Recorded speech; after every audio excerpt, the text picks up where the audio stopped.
Breaking news, breaking news. The Boston Celtics are good at basketball. Yeah, no, 105-98. Boston Celtics take game two over the Dallas Mavericks. But yeah, no, surprise, surprise. The Boston Celtics are really, really good. They've got six guys that should probably be on $100 million contracts, but they've got them on one basketball team. Let's break this game down. First things first, Drew Holiday. I didn't even know it was 11 for 14. I'm just looking at this now. Like, just holy cow, was Drew Holiday so good in this game. He just seemed like he was everywhere on the court, always in the right place. Like, he's just getting all these little dump off things. He's cutting to the hoop at the right times. He's running in transition, filling the lanes properly, like hitting timely shots, getting offensive rebounds. It's just, he had 4 offensive rebounds in this game. Jesus, oh my God, he's so good. 11 rebounds from your point guard, 3 assists, no turnovers. Drew Holiday, man. Okay, look, Damian Lillard is phenomenal at basketball. Did the Milwaukee Bucks actually make a mistake by getting rid of this guy, though?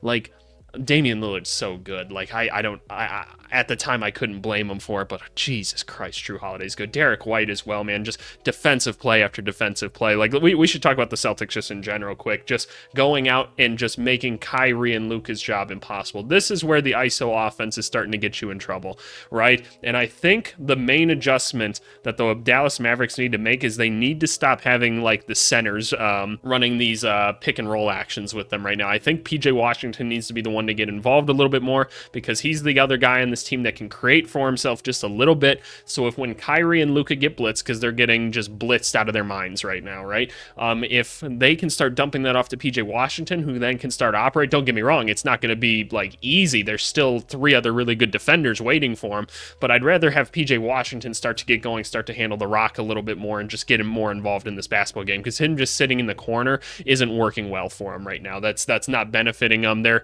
doing a good job of sealing off that pass because they're double teaming guys like Luka and Kyrie when they get into the paint, and so they have a quick shoot off. I can't remember the term for it, but they have a quick shoot off into the corner to go step up on him anyway. But they've got to change something up. I think PJ Washington and guys like maybe like a Josh Green need to be the ones to go up and set the screen now.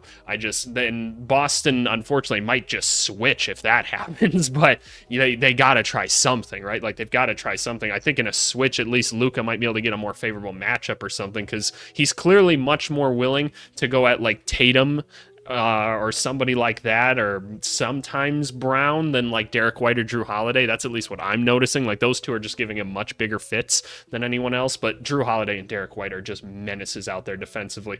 And again, another just stellar defensive game from Jaylen Brown. I feel like what do the kids say nowadays, glazing the Celtics a little bit, which is just an odd term, but I kind of understand what you mean by it too. Another great game. Jason Tatum, another not so great offensive game. I'll keep saying, like, I think Jason Tatum is a phenomenal basketball player. I don't think he's one of like these like A-tier players personally, and that's like not a bad thing. Like, he's a phenomenal player. I think he's a B-tier guy. Like, I keep saying he's the modern Paul George right now. He can do everything really, really, really well. He's just not like your like 1A option, right? But man, it doesn't matter when you've got 6 guys on the team that can get it done. Porzingis wasn't quite as effective in this one and went down with a little bit of an injury at the end of that game. We're going to have to monitor that to see what's up.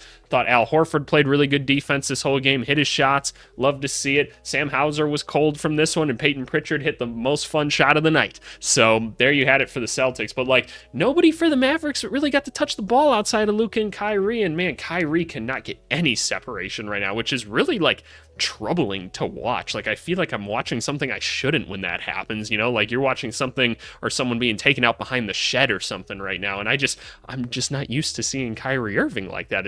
It's just unsettling to me. But if I could bring up like one thing, it's not even like a complaint. I'm not saying that this would have changed the game or anything, so just calm down when I say this, okay?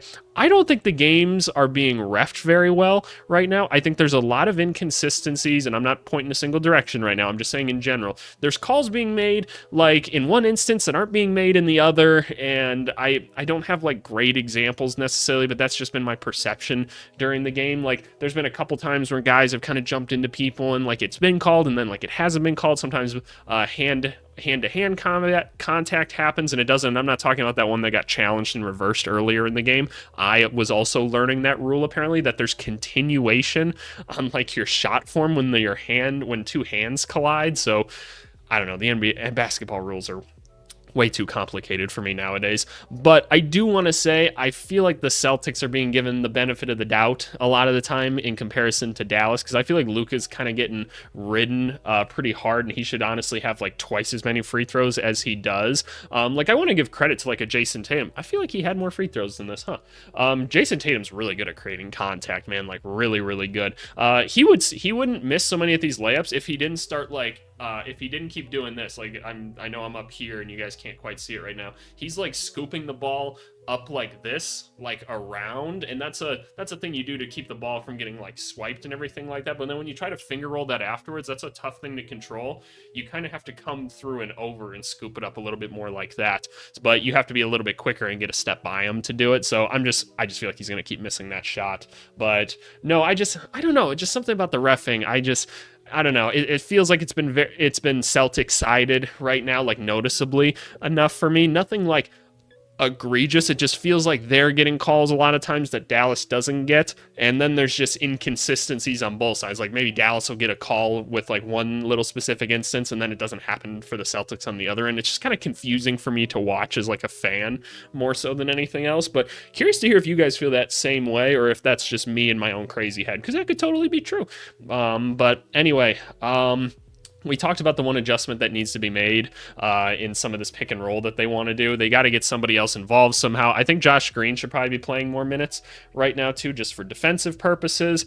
Maxi Kleber seems like he's not being used very well right now, and I felt like Jason Kidd was kind of searching for answers there a little bit. Dante Exum put in some solid minutes there. I'd still like to think Tim Hardaway Jr. could be out there, but that's just me, man. I don't know. I've been asking that question the whole playoffs, and I don't think I'm going to get an answer to it as to like why he can't play right now. But that's just me at the end of the day. But yeah, no, this is just the Celtics are better, man. It doesn't matter if somebody has a rougher game, because 5 other guys can step up for them, and they're all really smart, unselfish basketball players that can just make things happen.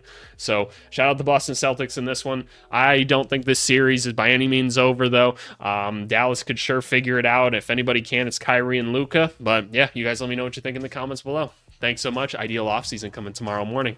Thanks so much.